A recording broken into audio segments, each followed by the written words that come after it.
Hi everyone, and welcome to the 2020 Worksheet Presentation Workshop.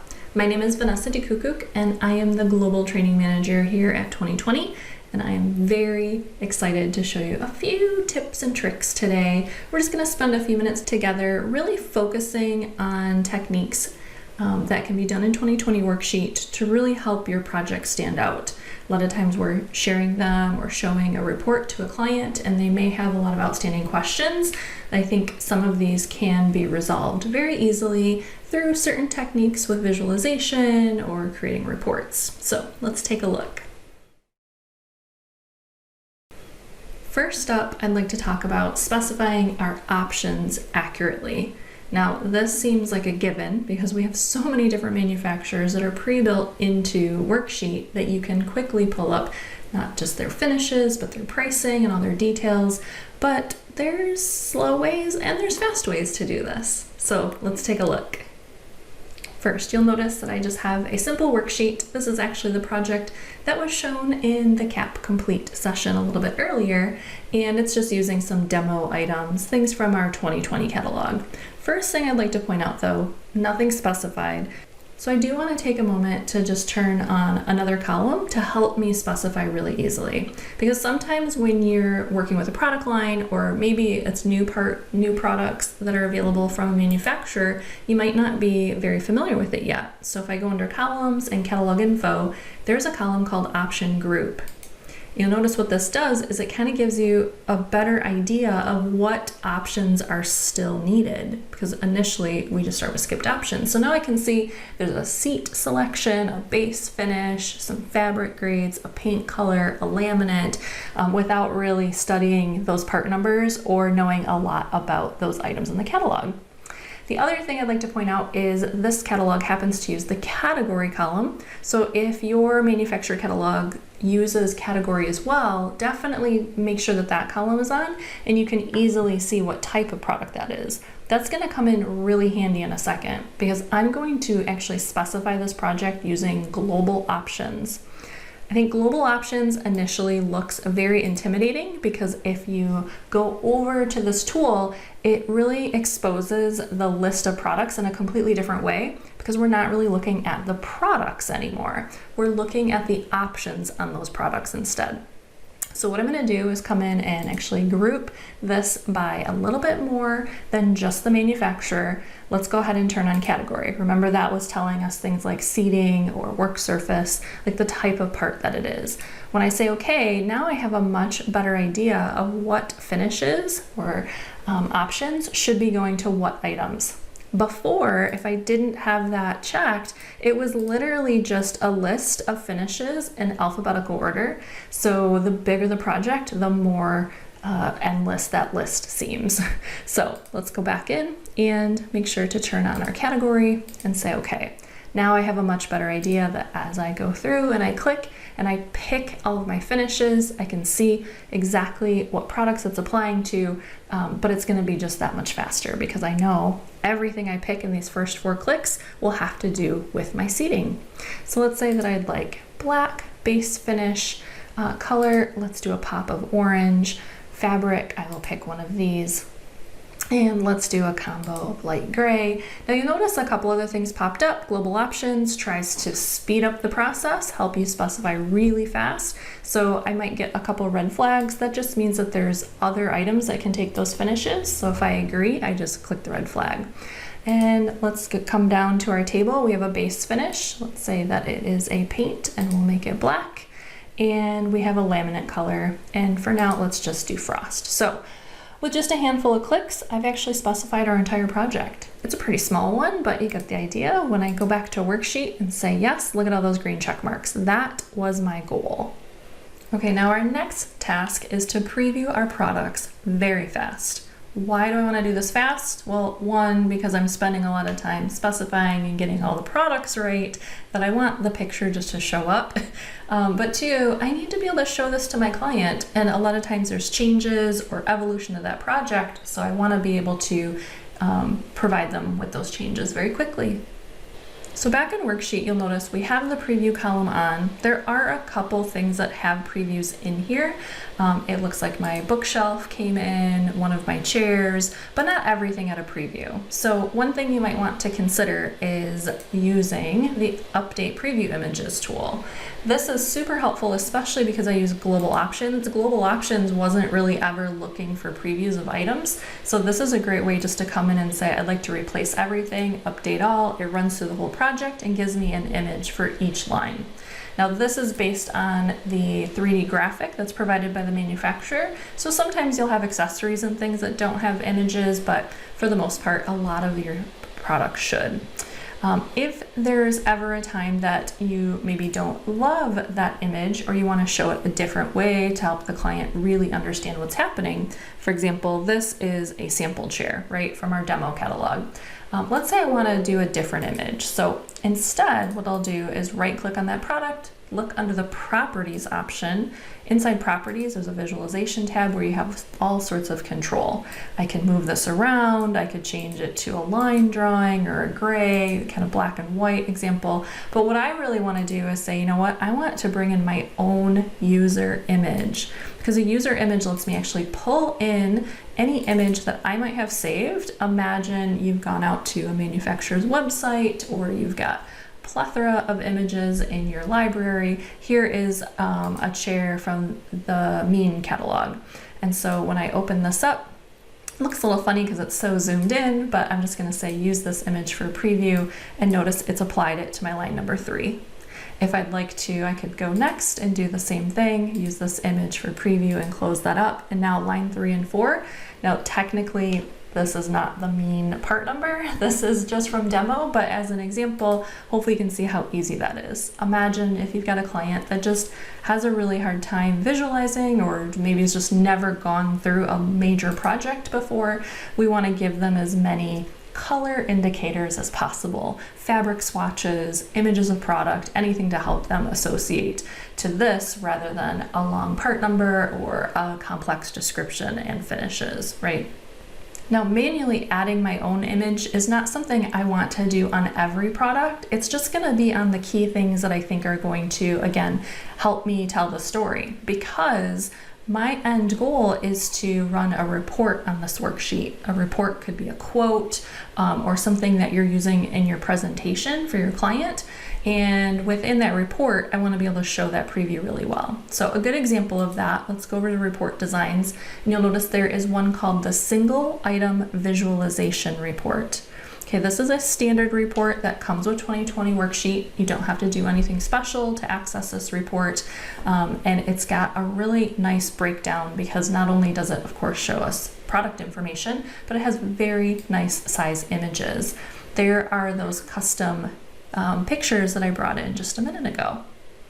And this report is a few pages long, so you can always go through and double check that it has everything that you're expecting. And then the best part is we could take this and print it right to PDF, make it super easy to share with basically anyone who needs to see information about this project. Another example of a report, as you can see, this list is pretty long. Here is one called the list sell report. Maybe we'll just do the list price report with image. Of course, I'm using image because I've taken the time to update that preview earlier. Now that I have the list price report open, you'll notice it's got a little bit of customization, like my logo in the corner, a few details at the top, and then all the product listed out. It's much simpler than the last one because it's only one page, because we're not really allowing for a whole lot of room to spell out like every option for every product. Maybe we're just not at that point yet. So very, very helpful. Now, anytime you want to add some of your details, for instance, all of these attributes at the top, a quick, easy way to get to those is just to right click over to the side of the screen and look under properties. That's the fastest way to jump out to properties, where you can see things like your worksheet title, who's prepared this, so the salesperson or the designer's name, anything that you want to assign many of these details, as well as order details like the quote number. All of those were assigned ahead of time, so they automatically populate here. And one more standard report that might be helpful, if I come back through this list, there is a report called the bid report with image. Now, a bid report, again, when you first open it, it might not have exactly what you're expecting, because you'll see a lot of placeholders for other images.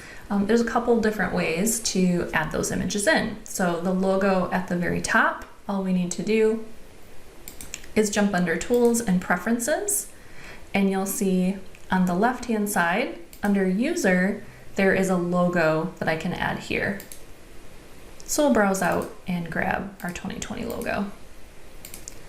Now, when it comes for this logo, a good example of this would be, do you have maybe a floor plan? Do you have a typical? Do you have something a little bit bigger than just one piece? Because notice on the right-hand side of the sheet is like a quick summary of every part number, how many of that item, and a short description, and then of course our great preview images. But this image is actually found in a different place. So I'm just going to come over to the side here, right-click and go to Properties.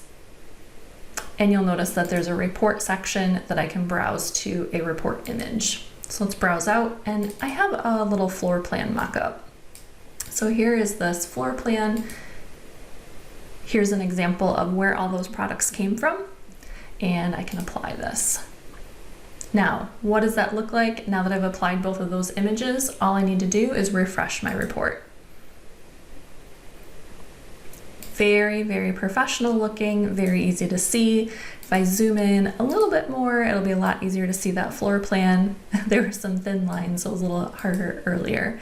But let's zoom back out a little bit. So now not only can the client see who you are, what products they're going to receive, but also where they're going to be placed. Okay, now the fun part. Now let's take a report and customize it. We want your report to stand out because anyone can run one of those standard reports, but you can make a report to really align with your brand, with your company, what you offer and services. This can take a moment to set up, but it's reusable from here on out. So to give you an idea of what I mean by aligning this with your brand, let's take a look at a report. Now this one you will not have in your list because I custom built it, but I'll show you how I did it. This one I just called New Client Presentation. Imagine, especially when you're working with a prospect or someone who's never worked with your company, you're probably going to want to tell the story of your company a little bit. So in this report, I didn't start out just by throwing numbers at them or product information. I have an entire page kind of dedicated to a cover sheet.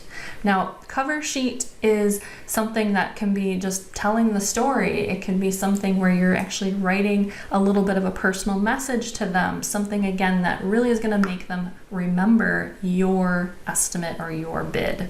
Now, there's a few details that I do pull in from worksheet properties, just like we saw in those other quotes, but for the most part, a lot of this is just static text or things that I might reuse again and again. This is a rendering from Visual Impression that I just brought the picture in. It's actually not related to this exact project, but just as an idea, it could be project specific or it could be an inspirational thing. Now, as I go through the different pages, page 2 is when we start getting into the details. Oh, and my logo's gone. I'll have to add that back in. But now you can see a little bit more about the products again. Recognize that chair. If I come down a little bit further, I have just a short area that says, here is about my company. The next page continues that story in my offering. We can talk about how we offer different services like space planning and design, talk about how we organize their projects. You know, this is obviously information about my company. This is going to be different for each one of you. In the last page, very similar, I'm just reinstating the things that make me stand out, okay, or make my company and my offer stand out. So this was actually done with images, but imagine you might already have these images on your website and some other marketing material that you offer, but overall, page after page, there's a lot of consistent pieces that make this look super professional. So overall, when you think about this report, it turned out to be 4 pages, but really only 1 page is about my project items. Everything else is about what I offer or a little blurb about that client, okay? It's actually not too bad to set up. Okay, so what I actually did was I went in and I found a standard report that I knew I liked the organization. You might recognize this listing was very similar to that list price report. Okay, the list price report was basically just giving us part number, the description and price. Now again, that's list price, so consider at the end of the day for a full quote, you might want sell price. But if you find a report in this list that represents kind of the basic organization that you like, that's a great place to get started. Now to go in and edit this report, because one, I need to fix that logo that is missing, and two, I need to show you a lot of the parts within here. So let's bring over the report editor. Now the report editor has a lot of components, and most of them though, once you understand the Field Explorer on the left, you will be able to work with this very easily. Everything found in that Field Explorer is matching a section that's available in the report. So notice right here it says report header, so anything within this report header section of fields can be brought in. Okay, so that's how I pulled in things like some basic date, print date, worksheet title, everything with a little green check mark was pulled in over here.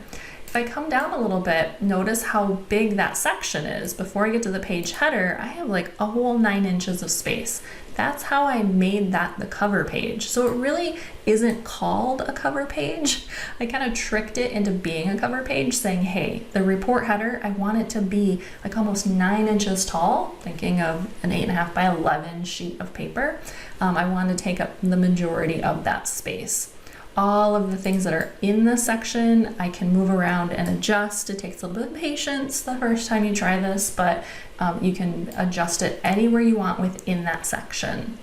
As I come down a little bit further, here is that lovely image that I don't have anymore. So let's go browse back out and put it back. I think I just had moved it to a different folder and I forgot to go look for it. There we go. Now I've got this detail. This was the page header, so that means these only show at the top of the pages. Then the product detail, which we saw on our page 2, my grand total, and then that's where I broke it down and started telling the story about my brand, my company, and then after that, my offering. So see how those are broken out? After the grand total is where I introduce like the company information, and then following all of that, there's a report footer, meaning anything in this section will only show at the very, very, very end of the report, but then it just kind of continues and continues and continues as long as I want to tell the story. So there are a few things where you'll have to kind of keep in mind when you're using images like this, there is a maximum of 10 per section. So I can't go too crazy and have this be pages and pages and pages, but I still was able to get a lot of information in this report just within that one section. Now, a couple other key things that make this report work. One is I did change a couple properties. One of those things that I changed is in the page setup area. And within here, you have full control of how big the margins or kind of this blue space on the edge of the page is. By default, this starts at 1 inch and it just seemed really big and unnecessary. So I changed that to a 1/2 inch. Notice you also have control of the orientation. I know a lot of companies prefer to set their projects or their reports up in landscape if they want to show a lot of columns. So that's where you can do that. And then the other big detail, and this is really helpful to do at the beginning, is go up to view and under preferences, and notice that when I step in here, there's a default field property where you can set the default font style. I'm sure your company has a default font or a common font that they do on all of their marketing material or all over the website. Try to be consistent with that. I think that really makes this one stand out, where I did use a combination of bold and not bold text, but other than that, everything is set in this Century Gothic font as an example. So again, there's a lot of little details in here, but overall, it's really just fields found in the Field Explorer. Oh, you might have noticed I put my signature in here. That's just an image as I scanned my own signature, and everything else was information that I had already had because I either pulled it from a website, a brochure, or a project. Now, one last detail. Remember back in Worksheet when I ran this report, at the very, very beginning, I have a little section that's personalized where it says, "Dear," imagine your client's name, "thank you for requesting this furniture quote from us." Maybe put something in there that's unique to them. This, I actually did not type that out in the report editor, but rather in the properties of this worksheet. So within worksheet properties, there's a section at the very bottom called miscellaneous text. And it actually says for use on reports. So what's nice is you can customize this text to be unique to each client, to have their name or something unique about that location or the urgency of their project, whatever is special about that particular project. Plug it in here, because all I did in the report editor was I left a field that would always pull that information over. So notice this is just the order miscellaneous 1 rich text field. So that's the trick or the technique to be able to pull in unique information for every single quote without having to edit the report every single day. So let's make sure that I've saved this report, and we'll go back and refresh it one more time just to make sure that the logo that I applied earlier shows up correctly. So I had the logo at the top of the first page, and then when I go to page 2, perfect. Now I've got the logo on the following pages as well. So I would just take this and print this to PDF and share that with my client and hopefully have great feedback, because it looks like my brand. It's got the products they asked for. It had the personalized note at the beginning, and really stands out against any other quotes that they might get. Now, if this portion was a little overwhelming, if you've never edited a report before, that report designer might be completely new, and that's okay. We actually have a couple classes that might be helpful to actually go through this step by step. I showed you a really quick highlight of what's possible. So you'll notice that up in the toolbar, there's a little icon up here for 2020 training. And this takes you out to our website, but I want to point out 2 things. First of all, when I scroll down, there's a whole section just for worksheet. So I'm going to go ahead and say learn more. And within here, there's a few different types of training, but we now have 2 types of online training, on-demand or instructor-led. On-demand means if you purchase an on-demand course, you have access to it for a period of time, and you can come back and rewatch it again and again and again. So I can search for classes in just a second. If you'd prefer to have an instructor walk you through things step by step, we also have live classes with a live instructor. You can also register for classes that are live. Now, if I go out to the on-demand courses, this is kind of what the catalog looks like. You'll notice there's a number of worksheet classes. The report designer class is the class that is aligned with everything about creating your own report. If you're looking for more than just editing reports, maybe back to, I showed you how to use global options. Maybe you want to take the product specification class, or maybe you want to take all of these classes. We also offer them in a bundle. So if you choose the bundle, it gives you access to all 5 classes that you can take on your own time. So I hope that was helpful. If you hadn't heard, we are running a promotion right now for our training classes. It's good this week only. You can get 20% off of any class if you use the code 2020connect at checkout. And what is a virtual show without a software promotion as well? We also have a show special on all of our software. Please definitely send us a quick chat in the side of the screen there, or you can reach out to us at 2020spaces.com. Thanks so much, you guys. Have a great day.